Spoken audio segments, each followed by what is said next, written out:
We'll start with Mercedes and team boss Toto Wolff, who recently has said that he thinks the lag, not jet lag, but the lag between Mercedes and Red Bull is probably between 6 and 12 months, because that's the time it really took for us to figure out what was actually happening with our 2022 car. I would ask the two of you, do you think that that's a fair gauge, 6 to 12 months off of Red Bull, who certainly everybody is chasing? Yeah, definitely. I mean, I think everyone is about 6 to 12 months off Red Bull. Some teams even more, just because of the tools they have to try and close the gap. So I think what Toto was really referring to was the fact that for the first half of last year, so this period last year, the team was struggling with the porpoising, the bouncing that was so obvious. The drivers talked about it so much. And until they had that solved, they couldn't really add any performance to the car, because every time they tried to add performance to the car, the porpoising just got worse. So until they understood that, there was nothing they could really do. So they lost 6 months of potential development direction just in terms of adding pure performance downforce onto the car, just because they were fixing one specific problem. Red Bull never really had that. They kind of came in and, they had a few issues with bouncing. You could see, like, when they went for more extreme setups, they were bouncing a little bit, but it was never as bad as Mercedes. And, it never took away from the performance of the car like it did with Mercedes. So I think that's absolutely accurate. And then we've discussed this. It's been a big topic at the start of this year that Mercedes are going to have to change their car concept. They've decided on that. They came up with an idea under the new regulations that came in at the start of last year. Everyone was blind to what everyone else was doing, and they got to the first race and they realized their car looked very different to everyone else's. Now, that can be a good thing if you get it right, but obviously if you don't get it right, and if you're in the position they are now, 0.6 seconds in qualifying off Red Bull, and even more in the race, then at some point you've got to decide, right, do we continue on this avenue of development that is getting us further and further away from Red Bull, or do we cut our losses and try something different, try and look at how Red Bull are creating the performance and go with that? So that's the position they're in. And I don't think it's an exaggeration at all to say 6 to 12 months, because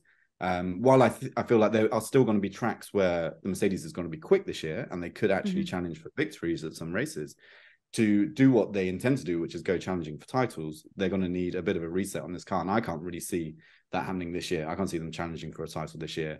And if they do it next year, they've done a remarkable job to turn it around. But you can see them possibly winning a race this year?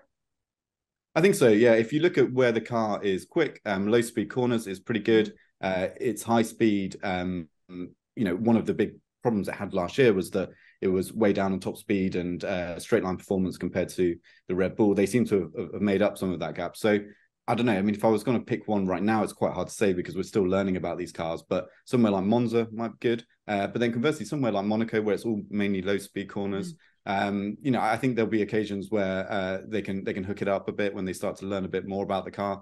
We saw some big steps on George Russell's side from Bahrain to Saudi Arabia in terms of extracting performance from the car. I'm sure Lewis will learn from that as well and make similar gains. So I think they'll get to a point where, maybe a bit like Brazil last year. Brazil could be actually another track where that car's good, where they just win the occasional race. But like we said before, that's not enough. They needed to be, certainly within a few tenths of Red Bull at this stage of the season and comfortable that they are going to catch up. And they don't have any of that at the moment. So that's the problem they're facing. Formula One always provides stars, certainly, but it also provides rivalries. And I think one of the greatest rivalries that we've seen is obviously between Lewis Hamilton and Max Verstappen. So with this gauge, 6 to 12 months, Nate, what does this mean for Formula One? I mean, are we going to see any battles this season? Are we even going to see any battles between the two possibly next season? Are we that far off? Yeah, I think it might be next season for anything legitimate. I mean, like Laurence said, there could be places where Lewis is up there. But I mean, remember what happened last year? We had a few kind of tantalizing moments where Lewis and Max seemed to be about to share the same portion of track. We had it at Zandvoort, we had it at a few places. Then Brazil, we got that glimpse where they did actually come together, they did collide.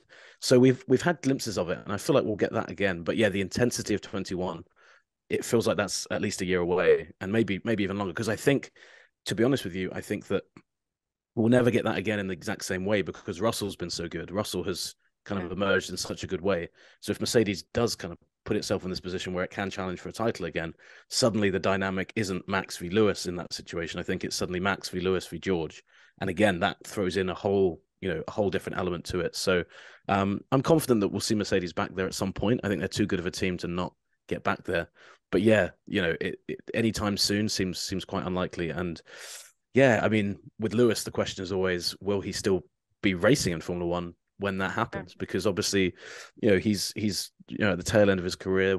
There's always a doubt with him, isn't there? We're never sure, even though he says, "I want to stay here forever." You're just never sure with the driver's motivation. And he's gone from being in a very dominant position to one where he's struggling a bit more. You wonder what kind of toll that takes on you. It's the opposite of what Fernando Alonso had, where he was like, "Well, things aren't going my way. I'm just going to keep changing teams until I get something good." And finally, he's landed in a great position and everyone's delighted about it. But Lewis is coming from the other situation. So we'll see. I think these next few races are going to be really interesting. So I think everybody's going into them looking at how Lewis responds to the situation. And, will the frustration that we saw in Bahrain, was that just a track specific thing with him? Is that going to actually intensify? Because if that does intensify, the question of whether Lewis stays long term, I think is a much more relevant one than it is maybe now. Thanks so much for watching ESPN on YouTube. And for more sports highlights and analysis, be sure to download the ESPN app. And for premium content and live streaming, subscribe to ESPN Plus.